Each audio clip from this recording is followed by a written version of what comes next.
¿Alguna vez te ha pasado que alguien señala algo en un libro que tú no habías visto y de repente la lectura cambia por completo? Oye, a mí me ha pasado y todo el tiempo, de hecho.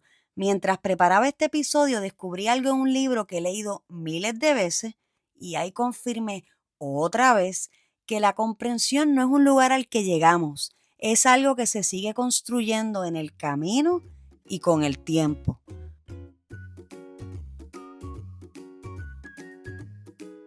Soy Mel y esto es Leer sin Drama, un espacio para madres, maestras y mediadoras como tú que quieren acompañar la lectura con más calma, más presencia y mucho menos drama.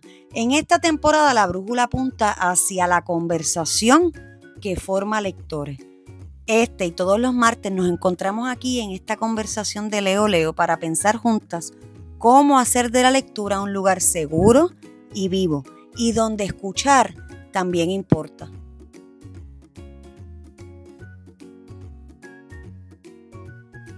La semana pasada hablamos de una inquietud que me acompaña desde hace años, la diferencia entre enseñar a leer y formar lectores.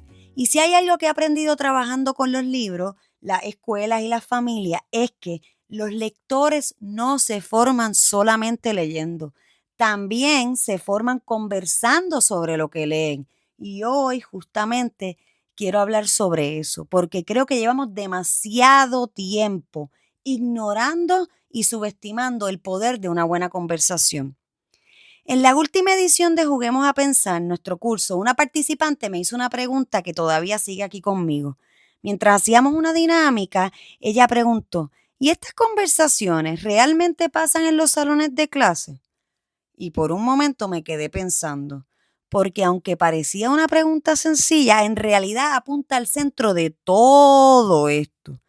Porque si creemos que la lectura sirve para comprender, interpretar y pensar, entonces tenemos que preguntarnos dónde realmente ocurre la comprensión.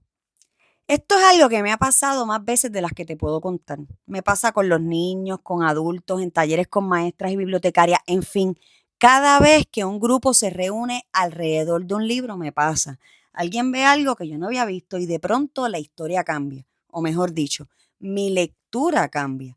Uno de mis ejemplos favoritos es con un clásico de la literatura infantil. Muchas personas llegan al final de Vamos a cazar un oso convencidas de que leyeron una historia sobre una familia que salió a buscar un oso y se enfocan en las onomatopeyas y tal. Y entonces alguien se da cuenta de algo que había estado ahí todo el tiempo, pero que no habían visto. La historia termina con una familia metida en la cama bajo una cobija y jugando con un peluche. ¿Y si de repente aparece una nueva posibilidad? ¿Acaso es que nunca salieron? ¿Y si la aventura ocurrió de otra manera?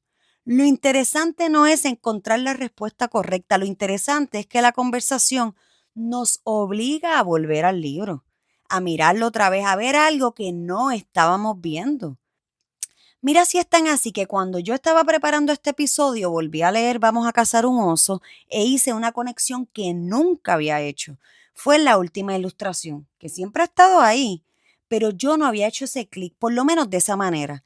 Y aquí fue donde me explotó la cabeza otra vez. Y obvio que me reí, porque después de tantos años trabajando con libros, tú pensarías que estas cosas me dejan de pasar.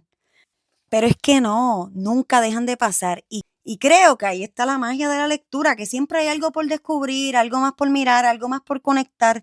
Por eso cada vez me cuesta más pensar la comprensión como un lugar al que llegamos, porque para mí se parece más a algo que se sigue construyendo, que sigue cambiando a medida que volvamos al libro y conversemos sobre él. Y esto no es casualidad, lo dicen los estudios. Comprender no consiste únicamente en recibir información. Comprender implica construir significado y una de las maneras más poderosas de hacerlo es poniendo nuestra idea en palabras. Cuando intentamos explicar algo, organizamos el pensamiento. Cuando escuchamos otras interpretaciones, ampliamos la nuestra. Y cuando alguien señala un detalle que no vimos, nuestra lectura cambia. Por eso se me hace difícil pensar la comprensión como algo que ocurre únicamente dentro de la cabeza de cada lector. Y es que una parte importante de comprender también ocurre cuando escuchamos.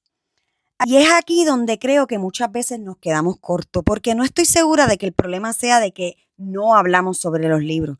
A veces sí lo hacemos, pero la conversación suele ir por otro camino. Preguntamos qué pasó, quién era el personaje principal, si entendieron. Preguntamos por esos detalles que podemos comprobar. Y lo que a mí me inquieta es que muchas veces nos quedamos en lo obvio.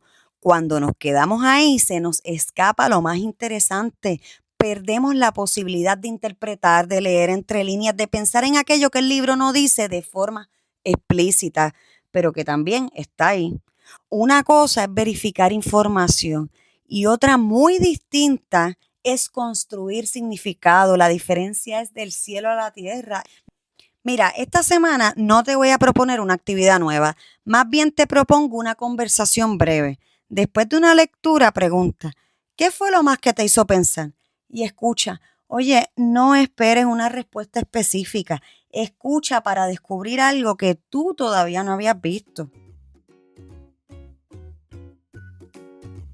Si hay algo que quiero que te lleves hoy es que la conversación no llega después de la comprensión. Muchas veces la comprensión ocurre gracias a la conversación, porque hay significados que solamente aparecen cuando la lectura deja de ser individual y se comparte.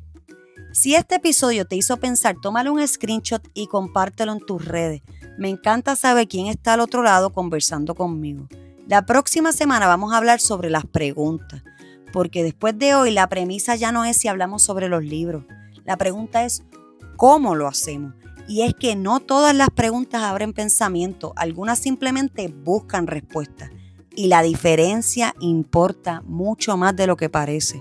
Yo soy Mel y esto es Leer sin Drama, una conversación de Leo Libros. Nos seguimos escuchando. Hasta el próximo martes.